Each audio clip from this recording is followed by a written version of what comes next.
중동의 소국 카타르가 러시아 가스 밸브가 잠길 것을 우려한 유럽 각국의 발길로 붐비고 있습니다.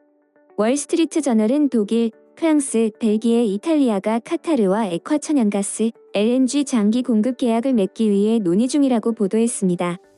앞서 로베르트 하벡 독일 부총리 겸 경제기후부 장관은 지난 20일 카타르 등 다른 국가의 가스 수입을 위해 LNG 터미널 건설 계획을 밝힌 바 있습니다. 카타르는 한국, 일본, 중국 등 주로 아시아 지역에 LNG를 공급해온 나라입니다. 2018년 유럽연합 EU 집행위가 카타르의 장기 계약 판매 방식에 대한 반독점 조사를 시작하면서 유럽 수출이 줄고 아시아 비중이 커졌습니다. 이번엔 우크라이나 전쟁 여파로 비러시아 가스가 필요한 유럽과 다시 유럽 수출을 확대하고 싶은 카타르의 이해타산이 맞았습니다. 마침 카타르는 2026년까지 287억 달러를 들여 가스 생산 능력을 40%, 약 3,300만 톤까지 높이는 계획을 펼치고 있습니다. 이는 작년 유럽의 러시아 수입량 1,370만 톤을 훨씬 뛰어넘는 수치입니다. 이유는 지난달 카타르 국영석 회사 카타르 페트롤리움에 대한 반독점 조사를 중단하며 유럽과 장기 계약을 맺을 수 있도록 길을 터줬습니다. 하버드대 아델 하마이지아 연구원은 카타르는 백악관부터 탈리반, 이란, 유럽 가스 소비 국가까지 다양한 영역의 국가들에게 신뢰받는 선수라는 독특한 위치에 있다고 말했습니다.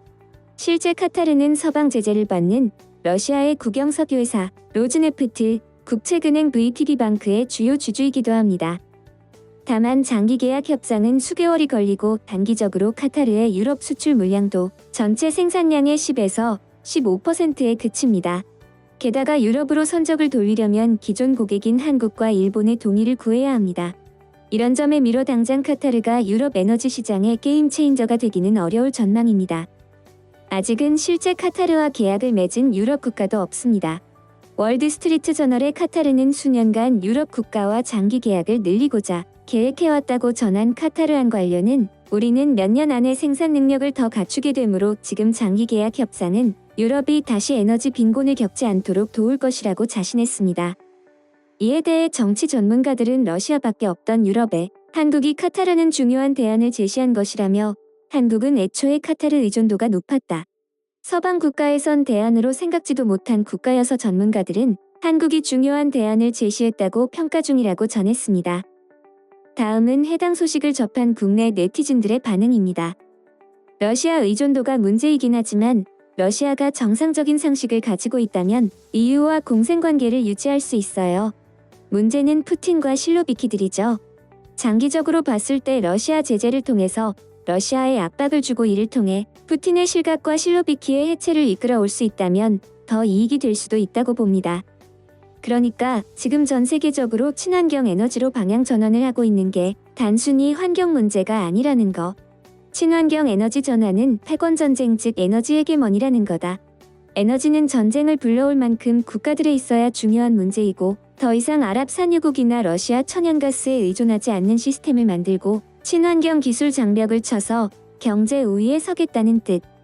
원유가 비싸도 보이콧할 수 있는 건 상대적으로 수요가 줄어든다는 거고 결론은 경기 침체 시작일 수 있다. 잠시 지수 반등에 속지 말고 비중 조절 및 리스크 대비가 필요함. 경제 제재는 특히 유럽도 같이 피해를 많이 보기 때문에 빨리 합리적인 방안이 마련되어야 한다. 1954년 이전의 경계선으로 우크라이나와 러시아의 국경선을 새로 정하는 것이 합리적이라고 생각함.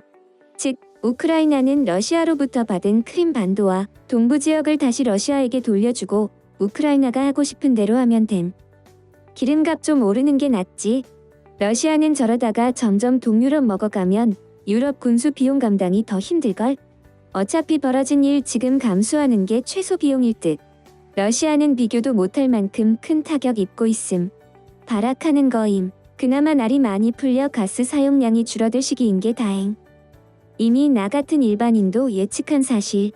우크라이나와 러시아 간 분쟁도 하루 이틀 이야기가 아니듯 EU가 탈원전하면서 러시아 천연가스에 의존하게 된 게 하루 이틀 된 문제도 아닌데 사실상 적성국인데 거기에 에너지를 의존한다는 게 너무나 위험한 발상인 듯. 석유 자원 말고 다른 대체 자원이나 에너지를 이용하여 설비가 운영되는 방안으로 연구해야 된다. 제재를 한다 하더라도 후에는 어쩔 수 없이 완화하는 방안으로 갈 수밖에 없겠네요. 이 사태는 우리 문제에도 대입해 생각해 볼 필요가 있습니다. 중국이 현 질서를 무너뜨리려 한다면 우리는 과감하게 중국과 단절해야 할 것입니다. 운송비를 더 비싸게 지불해야 하지만 저건 미국이랑 멕시코 사우디 산유량이면 충분히 커버 가능함. 근데 얘네 입장에선 굳이 증산할 필요가 없지. 바이든 정책 중 하나인 친환경에다 금리 올리기 좋은 조건도 형성됐으니 대체 에너지 시대로 전환해야 하는 시점이 점점 다가오는 듯한 느낌이네요. 바이든은 탄소 에너지를 줄이자는 게 원론이죠. 즉, 앞으로 유가를 계속 높게 유지할 작정입니다. 유럽도 타격이 많은가 보네. 그나저나 우리나라 기름값도 많이 올랐는데. 우크라이나 사태에도 불구하고 오펙이 대폭 증산을 안 하는 이유가 무엇인지도 보도 부탁드립니다. 돈 욕심만 가득한 것인지 보이지 않는 이해관계가 있는 것인지 궁금합니다. 러시아 제재로 러시아가 먼저 고통당하기 전에 유럽 전체가 고통을 받고 그 여파는 세계로 가는군요. 유럽은 식량을 자급자족하지 못한다. 게다가 에너지를 거의 러시아에 의존하고 있다. 전쟁의 고통은 우크라이나가 받고 미국은 돈을 벌고 유럽의 자본이 미국으로 흘러들어간다. 일석이조의 효과를 노린다.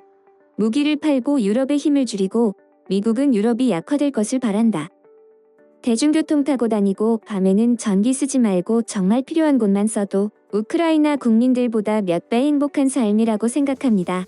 우크라이나 국민들을 생각하면 얼마든지 참을 수 있습니다. 에너지 대란으로 하이퍼인플레이션 도래하고 가스기름값이 엄청 올라가겠네요. 미국은 시에일가스 있으면서도 허가를 안 내주네. 이런 상황이 벌어질 걸 알면서도 왜 관망하는지 모르겠다. 친환경도 좋지만 사람 좀 살자. 이런 문제는 해결해놓고 제재를 하던가. 너무 감정적으로 행동하는 건 아닌지. 긍정적으로 생각하자. 더 살기 좋은 나라가 되기 위해서 지구 건강도 생각해줘야지. 러시아가 몰락하면 이보다 더 좋은 세상이 되는 건데 힘내자. 러시아 다음 중국 몰락이라 이참에 전 세계가 단합해서 완전 민주주의 세상을 만들어야지. 어쩔 수 없음. 이제는 비싼 미국산 써야 함. 러시아는 에너지 자원을 승부 카드로 썼는데 인플레이션이 온 미국은 지금 엄청 부담이 갈 거임. 지금 미국의 러시아 에너지 의존도 보면 결국 미국도 손해임. 그러니깐 뭐든지 한 나라에 대한 특정 의존도가 높으면 안 됨. 이건 당연한 거지. 그래서 러시아가 대놓고 우크라이나를 침공한 거고 지금 이 상황이 계속되면 결국 유럽 쪽은 두 손 두 발 달 수밖에 없고 애초에 미국은 개입을 안 할 것 같으니까 우크라이나가 러시아에 먹히는 건 시간 문제임. 오펙이 증산에 소극적으로 대응하다 기름값이 천정부지로 솟으면 대체 에너지 시장만 촉진하는 결과를 불러올 텐데 유럽의 그 많은 나라들이 가스 의존도가 엄청나네. 세계 반대인의 목숨값인걸. 하루하루 손해 감수해가며 사람 한 명만 더 살린다고 생각하고 싶지만 이런 거 보면 과거 고대 중세시대 땐 농경사회라 그런지 유목민이 남의 나라 침략해도 양육강식에선 상남자스러운 게 당연한 역사였는데 시대가 바뀌니 전쟁하는 자는 전범자 취급의 무역 측면에서도 서로가 얽혀있으니 현대전은 다르구나. 이제 환경을 생각해서라도 육류 소비 줄입시다. 육류 소비가 없다고 했을 때 프랑스의 농업 생산력으로 전 유럽이 먹고 살 수 있다고 했습니다. 피해가 있더라도 악에게 질 수는 없다. 견디자. EU 러시아는 훨씬 더 힘들다. 평화가 오면 바로 회복될 것이다. 경제 제재 백날 해봤자 뭘 하냐. 원유 가스 가격 인상으로 피해 보상받을 게 뻔한데 결국은 자원 보유국들이 이득 보고 끝나는 사태임. 미국 개이득일 거고 중국도 이득이고 결국은 EU나 다른 나라들만 피해 부담해야 될 듯한데. 소식 마치겠습니다. 내용 유익하셨다면 구독과 좋아요 알림 설정 꼭 부탁드립니다. 대한저널은 더 나은 세상을 위해 내일도 최선을 다하겠습니다. 감사합니다.